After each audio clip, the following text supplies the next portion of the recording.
Albert Einstein, जिन्हें दुनिया का सबसे बुद्धिमान व्यक्ति माना जाता है, उनकी इंटरनेट पे ये जीभ निकालते हुए फोटो आपने जरूर देखी होगी। पर क्या इसके पीछे का आप लोग राज जानते हैं? चलिए मैं आपको बताता हूं। एक्चुअली हुआ कुछ यूं कि एल्बर्ट आइंस्टाइन का 72वां जन्मदिन था और उस दिन एक फोटोग्राफर ने उनकी फोटो खींचते वक्त उनसे रिक्वेस्ट की कि सर थोड़ा मुस्कुराइए। अब उस दिन एल्बर्ट आइंस्टाइन मुस्कुरा कर थक चुके थे और इसी वजह से उन्होंने इस तरह से मुंह खोल के जीभ बाहर निकाल दी। और आप लोग ये जान के हैरान रह जाएंगे कि आगे चलकर यही फोटो 80 लाख रुपए में बेची गई, जिसपे एल्बर्ट आइंस्टाइन का सिग्नेचर भी था। गाइस, ये इंटरेस्टिंग फैक्ट जान के आपको कैसा लगा चैट सेक्शन में जरूर लिखेगा। अमीर लोग हमेशा बड़ा सोचते हैं और इसी वजह से वो और भी अमीर होते चले जाते हैं। कैसे? मैं आपको बताता हूं। एक बार किसी ने रतन टाटा जी से पूछा कि अगर अभी आपको BMW खरीदनी हो तो आपको कितना समय लगेगा? तो रतन टाटा जी ने जवाब दिया 5 साल। तो उस बंदे ने कहा कि 5 साल? आप तो इतने बड़े बिजनेसमैन हैं, मैंने तो सोचा कि आप चुटकियों में खरीद लेंगे, तो 5 साल कैसे?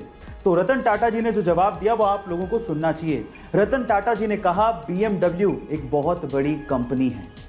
जहां आप और हम जैसे लोग BMW कार के बारे में सोच रहे थे, वही रतन टाटा जी BMW कंपनी को खरीदने के बारे में सोच रहे थे। इसलिए गाइस, ये कहा जाता है कि अगर आपको बड़ी सफलता चाहिए तो सोच भी बड़ी रखनी होगी। ये अमेजिंग वीडियो आपको कैसी लगी चैट सेक्शन में जरूर लिखिएगा। गाइस, आपने सार्क ऑर्गेनाइजेशन के बारे में तो जरूर सुना होगा, जिसकी फुल फॉर्म है south Asian association of regional cooperation, जिसे 1985 में बनाया गया था और टोटल 8 कंट्रीज इस सार्क की मेंबर हैं। अगर मैं आपसे सवाल पूछूं कि वो 8 कंट्रीज कौन सी हैं तो आप लोग क्या कहेंगे? चलिए मैं आपको इसको याद करने की ट्रिक बताता हूं। वो ट्रिक है MBBS पेन। M मने मालदीव्स, B मने बांग्लादेश, B मने भूटान, S मने श्रीलंका, P मने पाकिस्तान, A मने अफगानिस्तान, I मने इंडिया और N का मतलब है नेपाल। इस ट्रिक का श्रेय UPSC ड्रीमर्स को जाता है।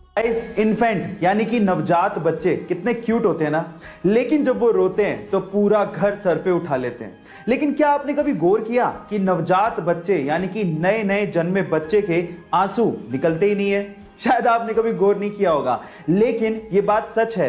नवजात यानी कि नए नए बच्चे जो जन्म लेते हैं उनके आंसू कभी नहीं निकलते, क्योंकि तब तक उनके टीयर डक्ट्स यानी कि आंसू वाली नलियां डेवलप्ड ही नहीं होती। हाँ, 1 महीने बाद से 3 महीने तक उनकी आंसू की नलियां डेवलप हो जाती हैं और उसके बाद वो रोना शुरू करते हैं तो साथ में आंसू भी निकलते हैं। है ना अमेजिंग फैक्ट? अगर मैं आपसे सवाल पूछूं कि आप अपने आधार कार्ड से मैक्सिमम कितनी सिम इशू करवा सकते हो तो आप लोग क्या कहेंगे? क्या इस सवाल का जवाब आपके पास है?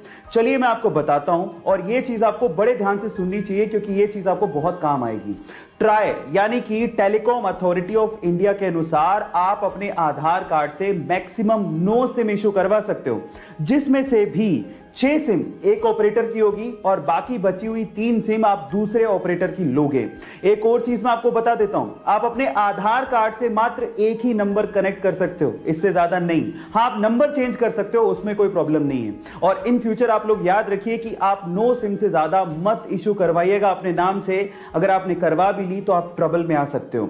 रिसेंटली हुए इंडिया और ऑस्ट्रेलिया के एक प्रैक्टिस मैच में बुमराह का एक शॉट ऑस्ट्रेलियन बॉलर ग्रीन के सीधे मुंह पे लगा, तो नॉन स्ट्राइकर एंड पे खड़े मोहम्मद सिराज अपनी क्रीज छोड़ते हुए और अपना बैट छोड़ते हुए सीधे ग्रीन के पास पहुंच गए। वो रन आउट हो सकते थे, उन्होंने रन की भी परवाह नहीं करी और वो सीधे ग्रीन को संभालने पहुंच गए। इस खेल भावना को देखते हुए ऑस्ट्रेलियन मीडिया ने सिराज की जमकर तारीफ करी। इस पर सिराज ने कहा कि उन्हें उस वक्त जो दिखा वही उन्होंने किया। उन्हें रन लेना नहीं दिखा, बल्कि उन्हें यह दिखा कि ग्रीन को बहुत तेज बॉल लगी है, उन्हें ग्रीन की चिंता होने लगी और वो सीधे ग्रीन के पास पहुंच गए। गाइस, इस खेल भावना को देखते हुए सिराज के लिए 1 लाइक तो बनता है। गाइस, ऐसे ही अमेजिंग वीडियोस के लिए YouTube पे हमारे चैनल को सब्सक्राइब कर लीजिए और अगर आप Instagram पे देख रहे हैं तो मुझे फॉलो करना मत भूलिएगा। मिलते हैं अगली वीडियो में।